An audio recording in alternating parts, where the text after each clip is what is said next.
just don't understand why there's not anyone who's ever interested in our service. I mean, no one's even interested in coming over and picking up some candy. Free candy. Look over there at Nanny Who. Their place is really hopping. I know. I don't know what they do. If it goes on any longer like this, it's gonna be a long weekend. Maybe we should try to hand out more bags? I mean, these bags are really cool. They gotta get someone. Listen, Ellie, can I take a break? I'm really tired and no one's really ever interested. Yeah, sure. Take an hour. We'll switch when you get back. Yeah, I'll be back in a minute. Bye. Hey guys, High Rock Education, online economics course. Would you like a bag? Okay. Great day. Hi, would you like a bag? High Rock Education. No, thank you. I'm going to Nanny Who. Oh. Hi, ma'am. Would you like a bag? High Rock Education, online economics course. Okay. All right.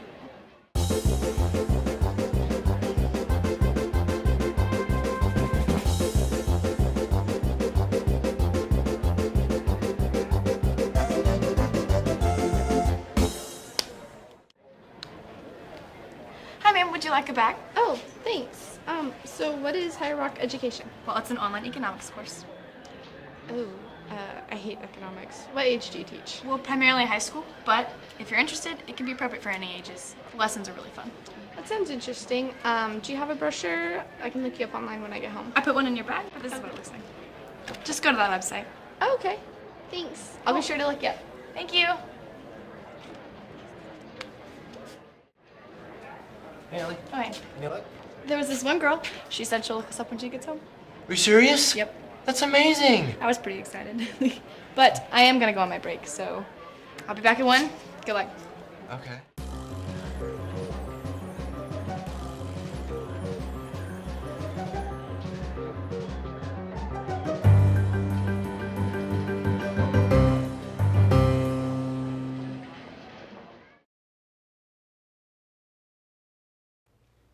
I'm really excited to know how the trade show went. Man, that was just money down the drain, man. We had probably $650 in sales. And not to mention sore feet. I can't believe Nanny Who did so well and we did so poorly. I don't even know what Nanny Who was selling. Do you? I think it was psychological services for cats they had to offer. Yeah, it's very strange that there's a demand for psychological services for cats in homeschooling.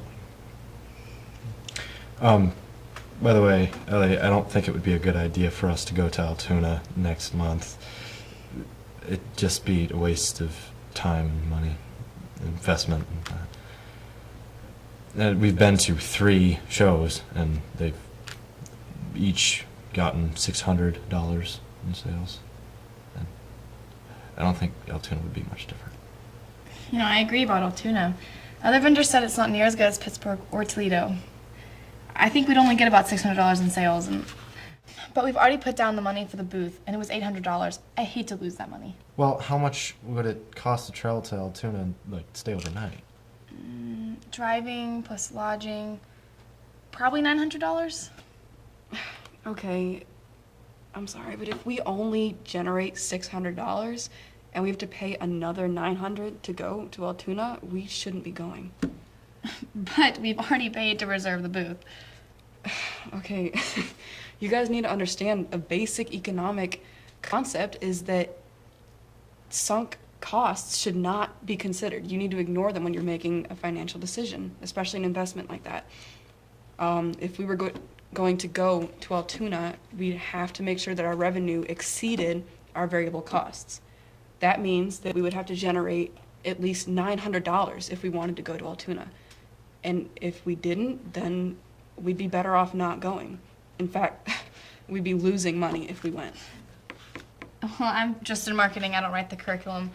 But I'm sorry, I really don't understand. Yeah, I'm sorry, Tom, I don't understand either. Okay, let me think. How could I... Oh, okay, here. I can explain it this way. Here.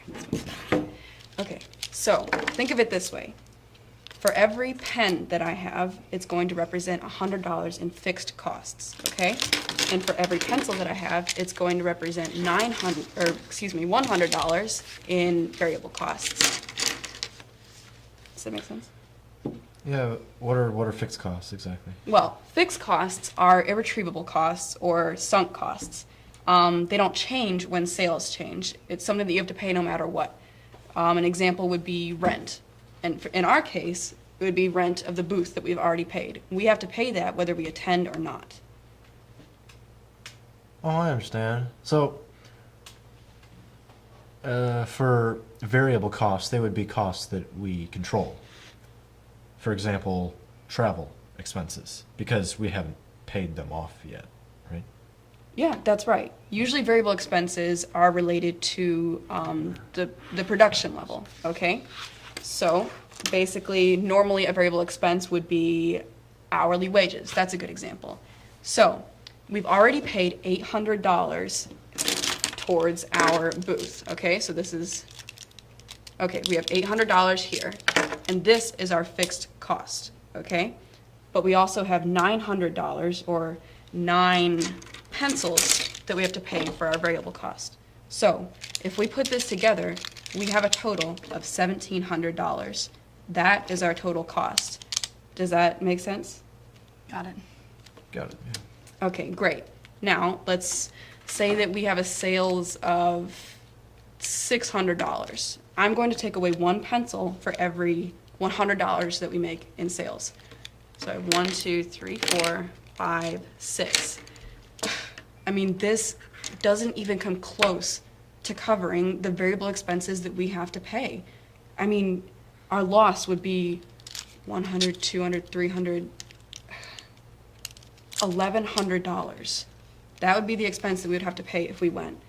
I mean, if we didn't go, our expense would only be $800, which is the fixed cost. Now then again, if we had $1,100 in sales, you know what? At this point, I've already covered the expense of the variable costs, and I have a remainder of $200. If we put those $200 towards the $800 that we spent for the booth, we would only be losing $600. I get it. If our sales cover our variable expenses, we should go to the show because we would help pay off our fixed costs. But if our sales don't cover our variable expenses, we should actually not go because we'd be worse off and we could lose money. Mm-hmm. So based on that, I think we should not go to Altoona, but we should go to the beach instead. Okay, YOLO. there we go. Yeah. What is the optimal level of production? Should a business always produce as much as it can? Businessmen know that they will earn a higher profit for their company if they sell an additional unit of their good or service for more than it costs them to produce that unit. Understanding what costs to include and where that point is reached, those are the challenges. Marginal revenue is the added revenue derived from the sale of an additional unit. Marginal cost is the added cost of producing the same additional unit.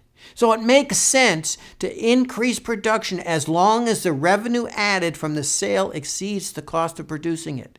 This method eliminates being blinded by the fixed and sunk costs. Higher Rock used this analysis in deciding to forgo the Altoona trade show. The expected revenue added, marginal revenue, was less than the added cost or marginal cost. So the wise decision was to stay home. One of the most basic economic concept is that a company's optimal level of production is reached where the marginal cost of producing a unit equals the marginal revenue derived from selling that same unit.